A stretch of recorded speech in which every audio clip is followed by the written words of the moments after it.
Muy buenos días. Gracias por visitar mi canal. El día de hoy vamos a ver el tema de la intercesión de los santos. Nos preguntaremos si rezar a los santos está bien o está mal o contradice la Biblia. ¿Ya? Vamos a ver qué nos dice la palabra de Dios. Muy bien. Según las Sagradas Escrituras, los santos para la Iglesia Católica hay varios motivos para tenerlos como fieles seguidores de Jesucristo. Por ejemplo, con los judíos ya se tenían el recuerdo de aquellos que servían al Señor. En Hebreos 11:1. Entonces vamos a ir a tu Biblia, ya, en la Biblia latinoamericana, Hebreos 11:1. Muy bien, yo también estoy aquí, estoy buscándolo, ¿no? Ya, entonces dice lo siguiente. La fe es aferrarse a lo que se esperaba. Es la certeza de cosas que no se pueden ver. Muy bien, entonces, según este texto bíblico, nos dice que la fe es como aferrarse a lo que se esperaba. Es la certeza de cosas que no se pueden ver. Entonces, ¿qué es la fe? Muy bien, claro, es ello. Es aferrarse a lo que se espera, es la certeza de las cosas que no se pueden ver, ¿no? Yo tengo fe y la fe es un don que Dios pone en nuestro ser. Ahora vamos a ver quiénes son los hombres que vivieron según la fe, ¿no? Hebreos 11 del 4 al 5. Entonces vamos a leerlo, ¿no? Dice así. Por la fe de Abel, su sacrificio fue mejor que el de su hermano, Caín. Por eso fue considerado justo, como Dios lo dio a entender, aprobando sus ofrendas. Y aún después de muerto, por su fe sigue clamando. Por su fe también Enoc fue trasladado al cielo en vez de morir. Y los hombres no volvieron a verlo porque Dios se lo había llevado. Antes de que fuera arrebatado al cielo, que nos dice que había agradado a Dios. Ahora nos vamos a saltar, ¿no? Al verso 7 y 8. Dice, por la fe, Noé escuchó el anuncio de acontecimientos que no se podían anticipar y construyó el arca en que iba a salvarse con su familia. La fe de Noé condenaba a sus contemporáneos y por ella fue reconocido justo, lo cual es fruto de la fe. Por la fe de Abraham, llamado por Dios, obedeció la orden de salir para un país que recibiría en herencia y partió sin saber a dónde iba. Ahora nos vamos a saltar al verso 32. ¿Qué más diré? Me faltaría tiempo para hablar de Gedeón, Barak, Sansón, Jefté, David, lo mismo que de Samuel y los profetas. Entonces yo te pregunto a ti, ¿quiénes son los hombres que vivieron según la fe? Ya hemos leído el texto bíblico. Claro, son todos aquellos que están ahí, ¿verdad? Abel, Enoc, Noé, Abraham, Gedeón, Baruch, Sansón, Jefté, David, Samuel y los profetas. Muy bien. Ahora la siguiente pregunta es, ¿qué son estas personas que vivieron su fe? Según Hebreos 12:1. Voy a leerte el texto bíblico. Dice, innumerables son estos testigos que nos envuelven como una nube. Depongamos pues toda carga inútil y en especial las amarras del pecado, para correr hasta el final la prueba que nos espera. Entonces, ¿qué son estas personas que vivieron la fe? Son testigos, ¿no? Son testigos de que sí es posible ser de carne y hueso y seguir a Dios. Ahora, la siguiente pregunta que te planteo es la que sigue. ¿Para qué tenemos a los santos en la iglesia en base a Hebreos 12:1? ¿Para qué tú crees que están los santos en la Santa Madre Iglesia? Claro, para correr hasta el final de la prueba, para saber que sí es posible vivir los 10 mandamientos por amor a Dios, ¿no? Porque tenemos la alegría de saber que han habido muchas personas que han vivido los 10 mandamientos, ¿no? Y hoy son testigos. Entonces, innumerables son esos hombres de fe que han vivido según la palabra según la palabra de Dios. Entonces, cuando la Iglesia Católica tiene testigos, que es la Iglesia de Cristo, entonces los hermanos separados los quieren, muy bien, los quieren quitar. ¿Por qué? Porque esos testigos les hacen a ellos saber de que hay personas que sí han vivido los 10 mandamientos y que ya están en la presencia del Señor. Entonces, por eso lo quieren quitar, ¿no? Para que creamos que es difícil llegar al cielo, para que creamos que es imposible llegar al cielo. Pero si nosotros vemos a los santos, ¿no? En este caso a Santa Rosa de Lima, San Martín de Porres, nosotros meditamos y decimos, mira, oye, él o ella es de carne y hueso, él o ella ha pasado tantas dificultades, pero ellos decidieron vencerlas por amor a Dios. Siempre fueron fieles a su palabra. Fueron personas de oración, de caridad, de penitencia, del darse a los demás. Y nunca se pasaron por encima de la palabra de Dios. Entonces, si yo tengo esos modelos de personas que son testigos, a mí como ser humano me anima a seguir su ejemplo y decir, caray, sí se puede. Entonces, nos debemos de preguntar, ¿por qué los hermanos separados quieren quitar a los santos? ¿Por qué no quiere que tengamos testigo que han cumplido la palabra de Dios? Como te decía, para pensar que es imposible llegar a la presencia de Dios. Bien, pero en la Biblia me encuentro con el texto bíblico de Timoteo 2:5, ¿no? Mayormente, cuando vienen y nos tocan la puerta, nos van a leer este texto bíblico, ¿no? 1 Timoteo 2:5. Y nos dicen, mira, lee, te dicen.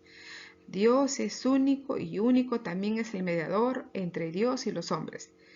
Cristo Jesús, hombre. Y entonces te van a decir, por ejemplo, en el mes de agosto, y tú tienes a tu Santa Rosita, entonces bótala. Porque el único mediador, para que tú le estás pidiendo, si el único mediador entre Dios y los hombres es Cristo Jesús. Entonces tu Santa Rosita no va a hacer nada. Muy bien. Pero vamos a ver, según la Biblia, qué significa ser intercesor, que no es lo mismo que rogar o pedir. Entonces nosotros tenemos que ir a la Biblia, ¿no? Porque acá están confundiendo los hermanos separados. Para ellos, la palabra interceder, para ellos es igual que rogar o pedir, según ellos.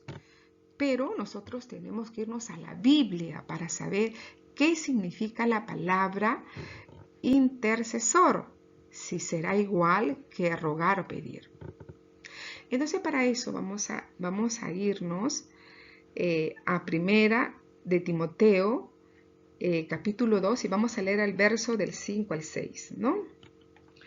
Y entonces, 1 Timoteo, capítulo 2, del 5 al 6, dice lo siguiente: Dios es único, y único también es el mediador entre Dios y los hombres. El hombre entre Dios y los hombres, el hombre Cristo Jesús, que en el tiempo fijado dio el testimonio, se entregó para rescatar a todos. Muy bien, entonces según la palabra de Dios, según la Biblia, vamos a responder qué significa ser mediador. Entonces, según la Biblia nos dice que el que se entregó para redimirnos del pecado. ¿Y eso quién fue? Nuestro Señor Jesucristo. Claro, entonces en la Biblia, mediador es aquella persona que se entregó, que pagó nuestros pecados en la cruz con su sangre para redimirnos del pecado. Aquella persona que se entregó en la cruz para redimirnos de nuestro pecado es el único nuestro Señor Jesucristo. Ahora, ellos dicen, los hermanos separados dicen que mediador es igual a rogar o a pedir, ¿no?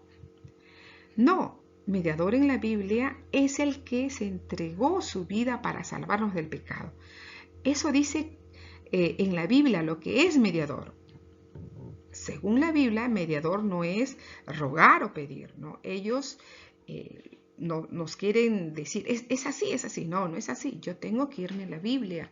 Tú que eres estudiante, tú tienes que analizar la Biblia. Ahora, si afirmamos que mediador es el que ruega o el que pide, si nosotros afirmaríamos eso, entonces se tendría que eliminar los versículos, el versículo 4, el versículo 3, el versículo 2 y el versículo 1, ¿no? Lo tendremos que eliminar esos versículos. Si yo afirmo que mediador es el que ruega o el que pide, entonces yo tendría que ir a mi Biblia y voy a sacar esos versículos del capítulo 1 de Timoteo, capítulo 2, voy a sacar el versículo 1, el 2, el 3 y el 4. Entonces yo te pregunto, ¿nosotros tenemos autoridad para eliminar esos versículos de la Biblia? ¿Por qué? No, tenemos la autoridad para eliminar los versículos de la Biblia porque no somos Dios y no lo podemos eliminar. ¿Sí? ¿Por qué? A ver, te voy a decir. Porque ahí nos dice lo siguiente, dice, ante todo recomiendo que se hagan peticiones, oraciones, súplicas y acciones de gracias por todos sin distinción de personas, por los reyes y por los gobernantes, para que podamos llevar una vida tranquila y en paz, con toda piedad y dignidad. Esto es bueno, dice, y agrada a Dios, nuestro Salvador, pues Él quiere que todos los hombres se salven y lleguen al conocimiento de la verdad. Muy bien, entonces nos habla que las peticiones son buenas, y estas peticiones dice que le agradan a Dios, ¿no? En el versículo 3 dice, esto es bueno y agrada a Dios, nuestro Salvador. Muy bien. Entonces, acá te lo he puesto y yo ahora te pregunto, entonces, según el texto bíblico, 1 de Timoteo, del verso 2, perdón, 1, ¿qué podemos hacer por todos? A ver, piénsalo. Claro, podemos hacer peticiones. Claro, oraciones, súplicas y acciones de gracias. Y en el versículo 3 nos dice que eso agrada a Dios. O sea, agrada a Dios el que nosotros hagamos peticiones, oraciones y súplicas y lo hagamos por todos, nos dice, ¿no? Y eso le agrada a Dios, ¿ya? Entonces, hacer lo que dice la Biblia en 1 Timoteo, capítulo 2, versículo 1, no le quita el puesto a Jesús, porque Él es el mediador, ¿ok? Muy bien. Si alguien me dice que rogar, pedir es lo mismo que mediador, entonces se está confundiendo las escrituras. Claro, porque las escrituras, una cosa es mediador y otra cosa es el ser llamado a hacer peticiones, oraciones, súplicas y acciones de gracia. Mediador en la Biblia es aquella persona que dio su vida para salvarnos del pecado, para redimirnos del pecado. Y eso lo hizo nuestro Señor Jesucristo. O sea, mediador es eso. Y la Biblia nos dice que todos estamos llamados a hacer peticiones, a hacer oraciones, a hacer súplicas, a hacer acciones de gracia.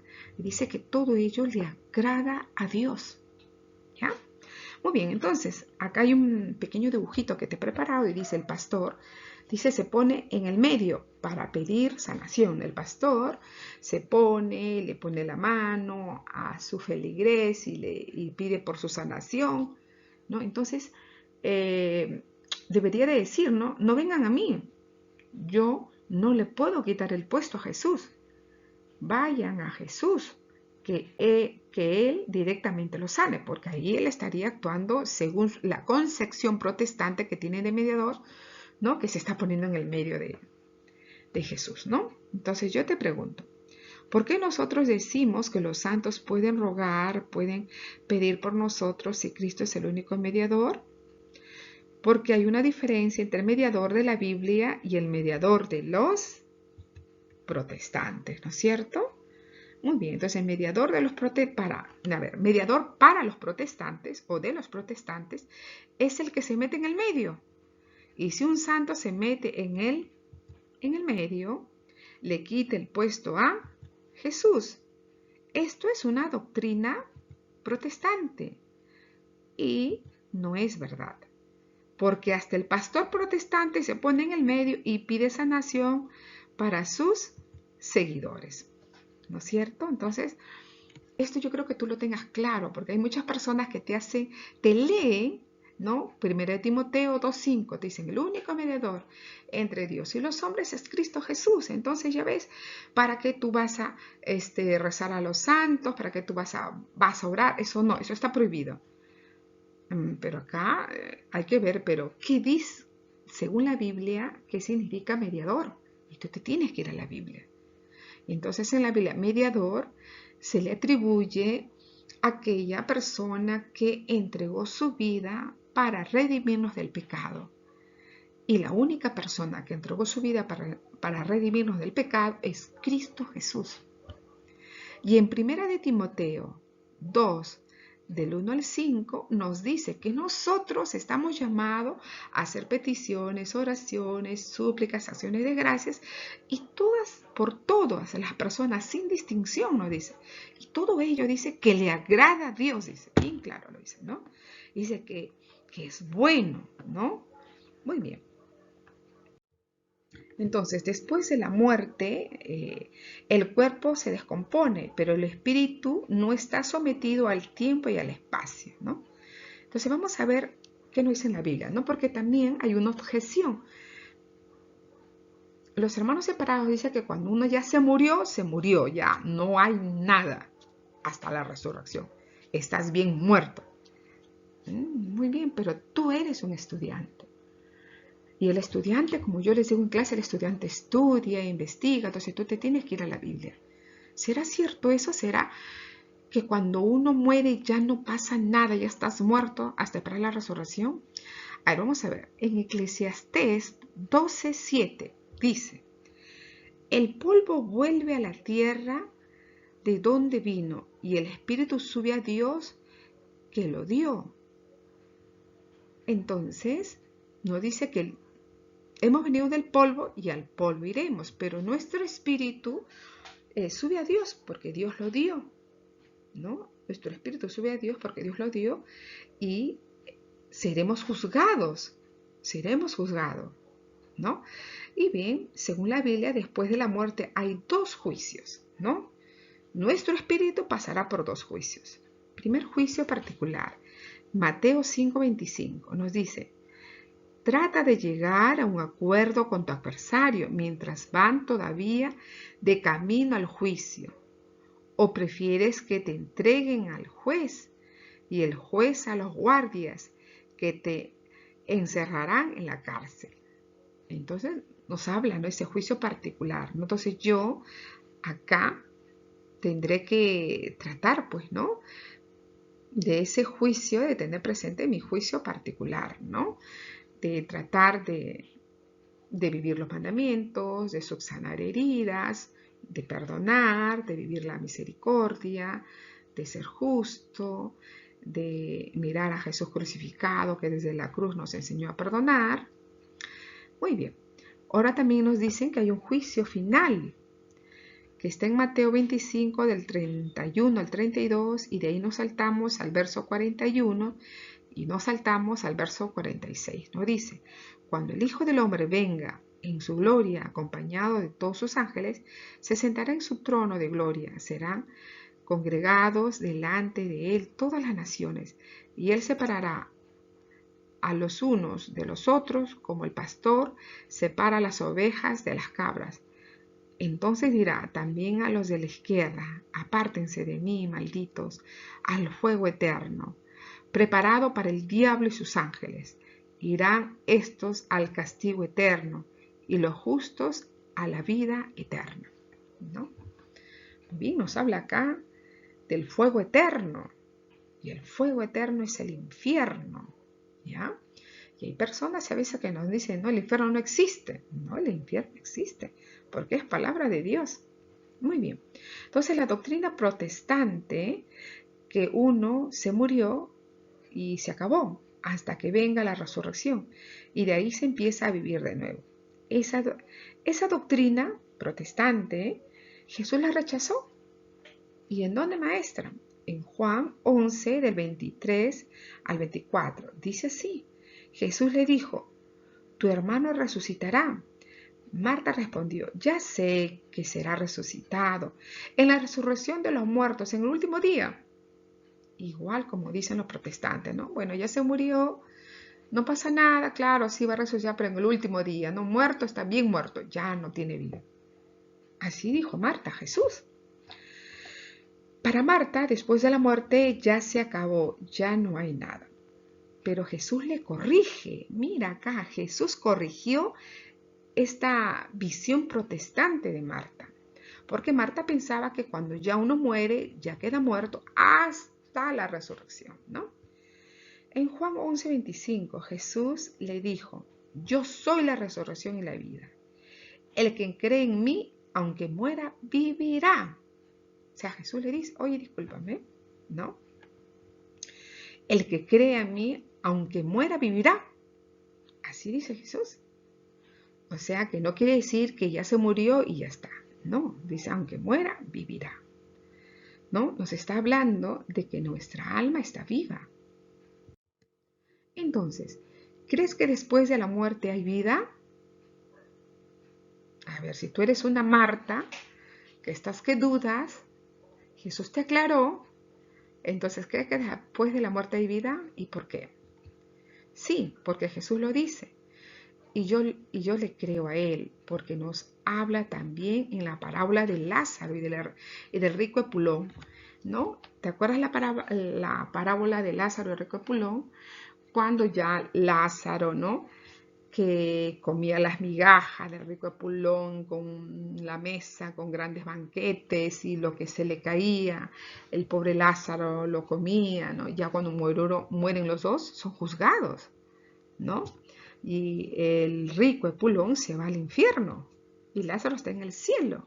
Y él pide, ¿no? Que venga que sea Lázaro, le toque en que sea la punta con un poquito de agüita, Padre Abraham. Y el Padre Abraham le dijo que no.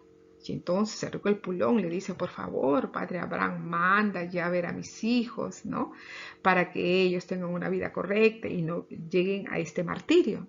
Y le dijo que no, porque acá tienen, ¿no? A los sacerdotes, tienen a muchas personas que les hablan, pero muchas veces las personas quieren seguir el camino que los lleva pues al infierno. Entonces ahí estamos viendo un ejemplo, ¿no? Que después de la muerte no es que no haya nada, después de la muerte hay vida, ¿no? Muy bien. Entonces Jesús murió, también nos dicen, ¿no? Jesús murió, pero al tercer día resucitó, eso es una verdad. Si los protestantes dicen que después de la muerte no hay nada, hasta la resurrección, entonces nosotros nos podemos preguntar, ¿no? En ese trayecto de la muerte a la resurrección, Jesús se acabó, porque ahí dice que no hay nada, según ellos, ¿no? Claro que no, ¿no es cierto?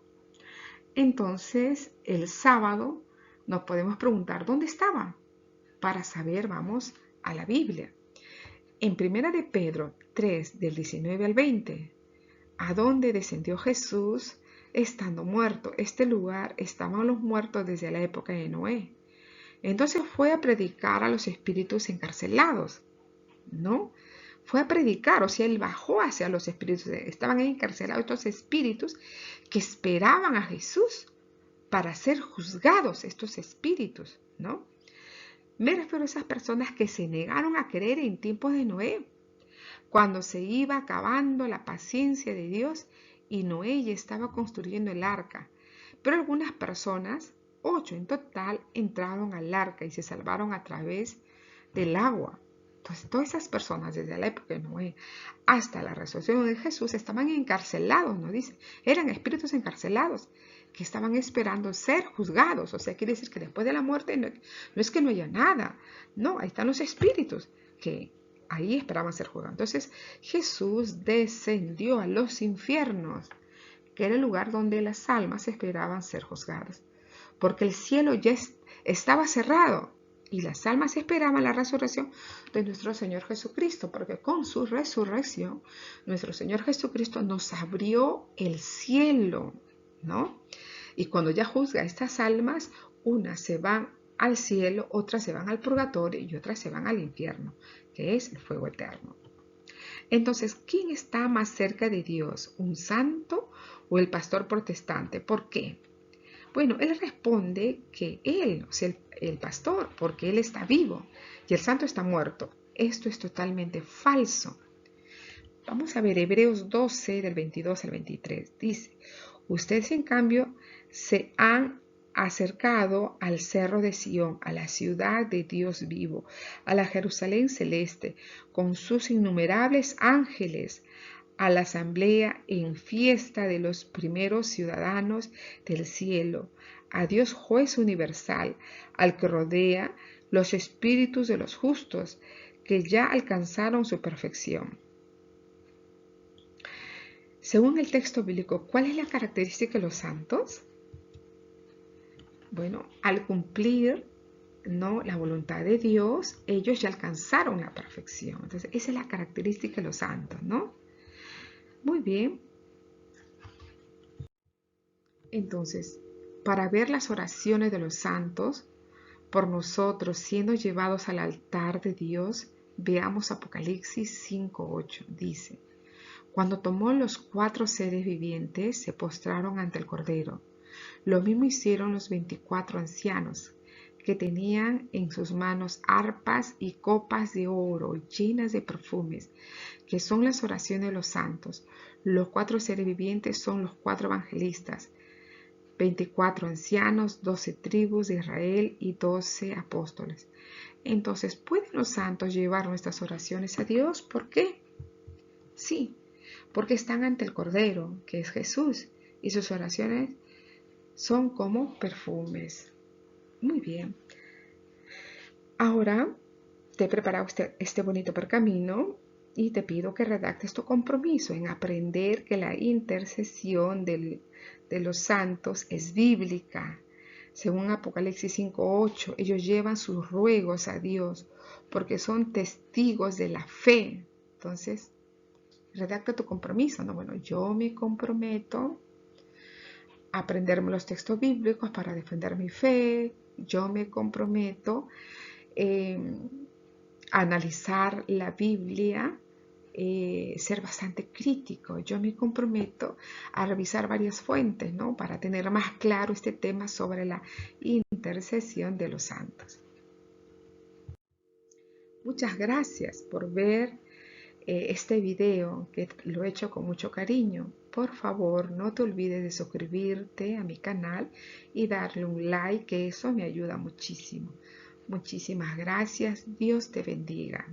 Nos vemos.